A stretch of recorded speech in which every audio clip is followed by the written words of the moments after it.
Hello সবাইকে, আরও একটা নতুন ব্লগে তোমাদেরকে ওয়েলকাম। সেদিন ছিল ওয়েডনেসডে 26 জুন। ইভিনিংয়ে বেরিয়েছি একটু টুকিটাকি বাজার করার আছে, যেহেতু 1-2 দিন হলো জাস্ট বাড়ি থেকে এসেছি, তো কিছু কিছু জিনিস নিতে হবে, তাই জন্য বিকেলবেলা এখন যাব মার্কেটে। কয়েকদিন ছিলাম না বলে এদের খেতে দেওয়াও হয়নি, তাই জন্য এদের শরীরটা বেশ খারাপ হয়ে পড়েছে। প্রথমেই চলে এসেছি আমাদের বাড়ির সামনে দুধের দোকানটায়। এই বাংলা ডেয়ারির এই স্টলটা, এটা একমাত্র কলকাতাতেই অ্যাভেলেবেল এই স্টলটা। এটা পশ্চিমবঙ্গ সরকারের। এরপরে পাশেই মা কালীর মন্দির। আমরা এখানে মন্দিরে নিত্য যে পুজো হয় প্রায়ই এসে থাকি। জাস্ট অম্বাবচী শেষ হয়েছে, তো তার পরের দিন এসেছিলাম, তাই মাকে একটু প্রণাম করে নিলাম। এরপরে বাজারের দিকে যাব। আর এই যে শিবু জেঠু বসেছিল। আর এরপরে বাজারে চলে এসেছি। বাজারে এসে আমি কিন্তু বেশ বেছেই সবজি কিনি। সবুজ শাকসবজি, মানে রং বেরঙের সবজি কিনতে কিন্তু আমার খুব ভালো লাগে। আর যেহেতু আমি রান্না করতে ভীষণ ভালোবাসি, তাই সবজি গ্রসারি সমস্ত জিনিসপত্র নিজে হাতে কিনতেও কিন্তু আমার খুব ভালো লাগে। তাতে একটা স্যাটিসফ্যাকশান কাজ করে। এরপরে নিয়ে নেব ডিম, 15টা ডিম। এই ডিমের দোকানটা থেকে কিন্তু আমরা রেগুলার ডিম নিই, তাই এদের সাথে বেশ একটা ভালো সম্পর্ক হয়ে গেছে। আগের থেকে কিন্তু বাজারে দেখলাম জিনিসপত্রের দাম খুব বেড়েছে।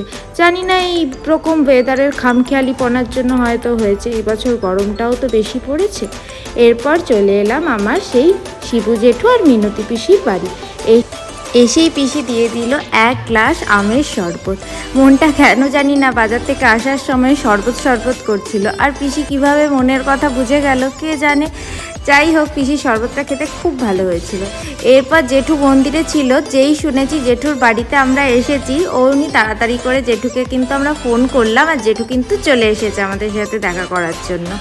এরপরে বাড়ি ফিরে চিকু কিটি তো বেশ আনন্দিত হয়েছে, অনেকক্ষণ পরে ওরা আমাদেরকে দেখতে পেয়েছে। বাজারপত্র প্রচুর রয়েছে, প্রচুর কাজ। চলো তাহলে সেগুলো সমস্ত কিছু গুছিয়ে রাখি। বাড়ি চলে এলাম। বাড়ি এসে একটু চা খেতেই হয়, তার সঙ্গে আজকে রাতে হবে চিকেন স্টু দিয়ে ভাত। ইচ্ছা ছিল ব্রেড দিয়ে খাওয়ার, ব্রেডের সমস্যা হয় বলে ভাত দিয়ে খাবো, বাট তার আগে চিকেনটা ভালো করে ধুয়ে দিয়ে এলাম। গুড়িয়া ব্যাপারটার প্রিপারেশনটা রেডি করছে। আর চিকোকিটিকে ঘোল খাইয়ে দিয়ে, ওরা যেটা প্রতিদিন সন্ধ্যাবেলা খেয়ে থাকে, ওদের ডিহাইড্রেশনটাকে ঠিক করার জন্য। তো চলো এরপর চা এনজয় করি। এরপরে করব চিকেনটা বানাবো। আজকে ভাবছি চিকেনটা একটু হেলদি ওয়েতে বানাবো, তাই জন্য প্রচুর ভেজিটেবলস দিচ্ছি। এর মধ্যে গাজর, পেঁপে, আলু, বিনস, ক্যাপসিকাম, সেগুলো ধুইনি এখনও, কেটে রেখেছি। আর চিকেনটাও এরপর ধুতে হবে। আর এই ভেজিটেবলস দিয়ে যে চিকেন স্টুটা হয়, এটাতে কিন্তু এই ফ্রেশ ক্রাশড করা গোলমরিচের টেস্টটা আমার খুব ভালো লাগে। এদিকে বসিয়ে দিয়েছি, পেঁয়াজটা একটু সতে হোক।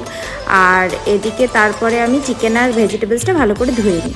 চিকেন আর ভেজিটেবলসটা ধুয়ে কিন্তু এর মধ্যে অ্যাড করে দিয়েছি। আর আজকে কিন্তু আমি কোনো রকম মশলা বাটিনি, সব কিছু একটু করে ক্রাশড করে দিয়ে দিয়েছি। এতে কিন্তু টেস্টটা আমার বেশ পার্সোনালি ভালো লাগে। খুব লাইট হয় চিকেনটা, আর খেতে কিন্তু বেশ ভালো লাগে। আর এটাতে নামানোর সময় অবশ্যই একটু মাখন আর একটুখানি ধনেপাতা কুচি দিয়েছিলাম। এরপরে রেডি হয়ে গেছে আমাদের ডিনার, করবো এরপর ডিনার। চলো, দারুণ একটা সুন্দর খুশবু। আর আই লাভ চিকেন, তোমরা জানোই।